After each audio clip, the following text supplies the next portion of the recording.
Olá, minhas batatinhas fofas! Tudo bem com vocês? No vídeo de hoje eu vou falar um pouquinho sobre a história, a origem, de onde veio, pra onde vai, do que se alimenta o kawaii.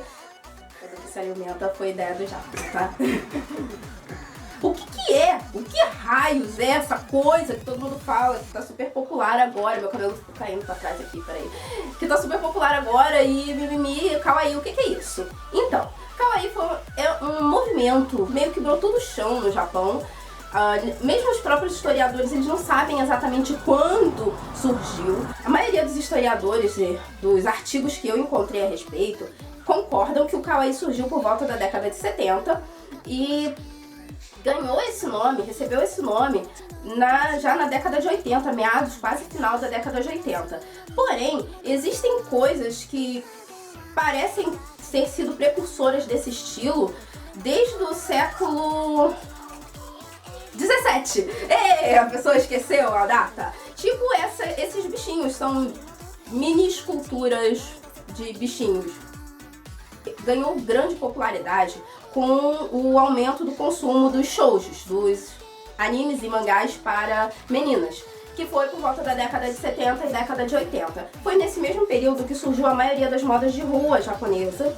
E eu acho que eu já mencionei aqui num outro vídeo que o kawaii teve a sua origem assim, linearmente traçada a partir de um método de escrita que as meninas usavam no colegial, em que ao invés de elas usarem aquelas letras de traços mais retos, que é a característica da maioria das letras japonesas, dos 3 alfabetos, tem bastante traços retos, elas usavam letras bem arredondadas e misturavam carinhas, emoticons e letras ocidentais, que as nossas letras são bem arredondadas também, né, no meio, e ficava tipo um código. Tanto que esse tipo de escrita, que surgiu na década de 70, foi proibido nas escolas, porque os professores não sabiam o que as meninas estavam escrevendo. E foi assim, até onde se pode traçar uma linha, foi o primeiro local assim que houve essa expressão em várias partes do país. Por isso que eu falei que parece que brotou do chão, porque isso aconteceu em várias partes do país sem que parecesse ter alguma relação entre uma coisa e a outra. Algumas pessoas dizem, alguns historiadores disseram no começo que isso tinha vindo de literaturas, revistas e tudo mais, mas não tinha como. Tipo, não teria como, porque as revistas surgiram mais ou menos na mesma época, um pouco depois e tal, já retratando uma coisa que já existia.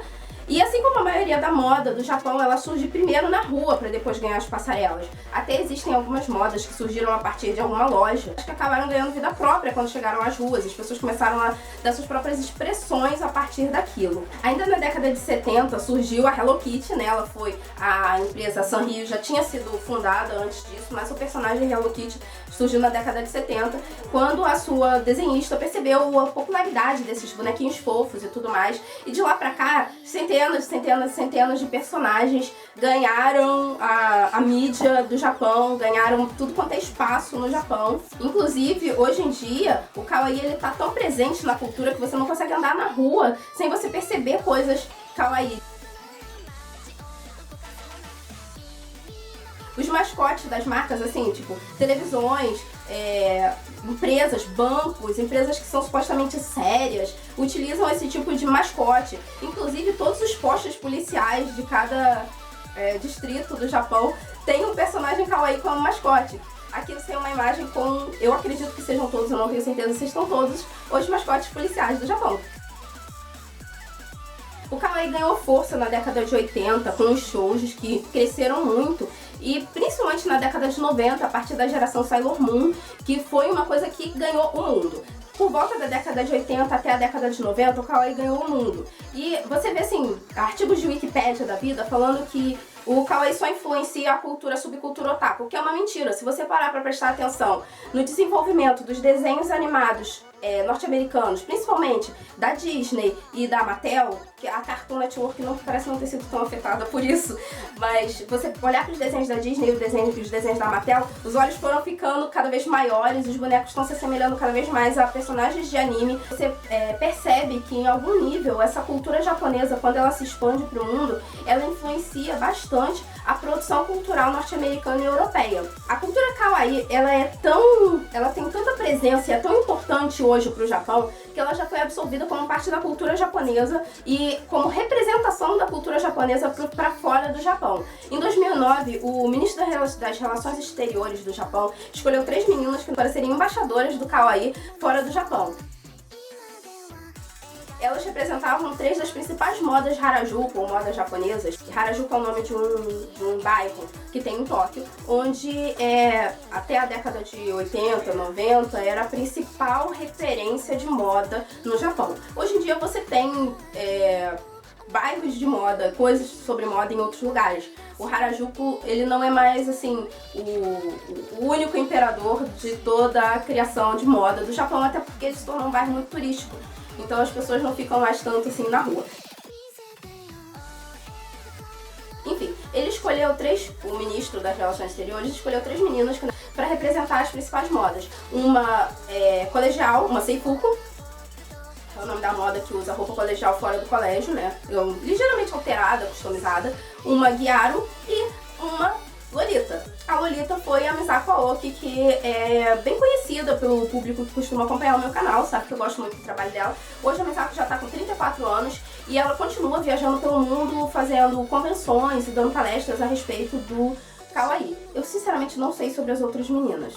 Se você souber, se quiser acrescentar alguma informação, você pode deixar aí nos comentários. Por volta dos anos 2000, houve uma explosão do crescimento do kawaii dentro do Japão. Foi a época que surgiram os Maid Cafés, os cafés cosplay. Os Maid Cafés são apenas um dos tipos de cafés cosplay que tem no Japão. E isso é praticamente um fenômeno à parte. Não dá nem pra eu falar num vídeo sobre Maid Café, café cosplay e sobre kawaii. Eles tomaram conta do Japão e hoje em dia existem muito menos. Naquela época se popularizou muito, durou cerca de 15 anos essa popularidade toda e depois só ficaram os principais, os melhores. Hoje em dia, Akihabara é o grande centro, é um outro bairro do Japão, ele é o grande centro da cultura otaku no Japão, onde se vende todo tipo de coisas de anime.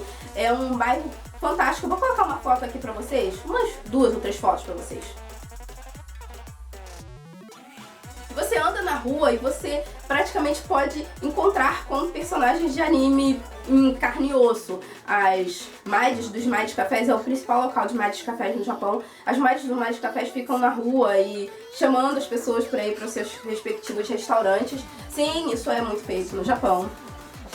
Sei que tem gente que diz que japonês não fala pra ninguém na rua, mas existe esse costume de funcionários de restaurantes ficarem na rua chamando pra você entrar. Isso não é só do Maid Café não, isso é de restaurantes mesmo. Em geral eles não falam com gente que tem cara de ocidental, porque eles costumam só saber falar japonês. Uma outra característica que deixa bem claro é que pro japonês, bem forte da cultura japonesa, que a beleza da comida é quase tão importante quanto o sabor. E é óbvio que isso influenciou, com o advento do kawaii, isso influenciou muito. No Japão, o kawaii influencia sim o comportamento das pessoas. Eu sou um pouco contra você emular comportamentos, mas se você está inserido numa cultura totalmente diferente, isso é ok. Eu digo que sou contra as pessoas ocidentais que não estão inseridas dentro daquela cultura ficar emulando um comportamento que não tem nada a ver e que às vezes não condiz com os comportamentos que originais da cultura kawaii. Além de influenciar o comportamento, ele influencia principalmente a estética e a alimentação e o consumo. Os japoneses, as pessoas que trabalham com isso, eles não consideram isso uma infantilização, uma fuga da realidade. Uma infantilização sim, mas não no sentido de fuga, não no sentido de não responsabilidade. O japonês ele é muito responsável, é uma cultura muito responsável. Não vou dizer que todos os japoneses são responsáveis, mas culturalmente existe muito forte essa coisa da responsabilidade. Então não é uma fuga da realidade no sentido que você agora é uma criança e você não arca com as responsabilidades. Negar a sua criança anterior, negar a diversão é muito prejudicial à saúde. Então eu, Priscila, isso não é uma opinião dos pesquisadores, eu, Priscila, vejo como que o kawaii é uma expressão do retorno à saúde mental no mundo. Por isso ele se espalhou com tanta força. Quando você pensa que negar sua criança interior pode prejudicar muito a sua saúde, que negar a diversão, assumir uma postura carrancuda e falsamente responsável, na qual você quer passar uma ideia que você não é, de que ser triste é o que tá certo e ser feliz tá errado, e você sorrir faz você perder a sua autoridade, o que é uma mentira, diversão, e assumir esse lado criança é indispensável para manter a saúde mental. Eu vejo o Kawaii como uma boia, um bote salva-vidas da vida aí, que por isso que muita gente se apaixonou por isso, e ele atravessa o mundo e muita gente nem sabe o que é Japão, e gosta da Hello Kitty, da gatinha Marie, que também é apesar de ser um ícone americano, tem fortes características do kawaii, e as pessoas, as mulheres, adoram usar isso e são extremamente discriminadas em alguns contextos sociais por gostar de coisas fofas, quando na verdade isso é garantido a saúde mental delas. Então é isso, pessoal. Eu acho que consegui dar um apanhado pra vocês sobre a história, de onde veio o kawaii e o que o kawaii influenciou. Espero que vocês tenham gostado do vídeo, pessoal. Até o próximo vídeo. Beijinho e tchau, tchau!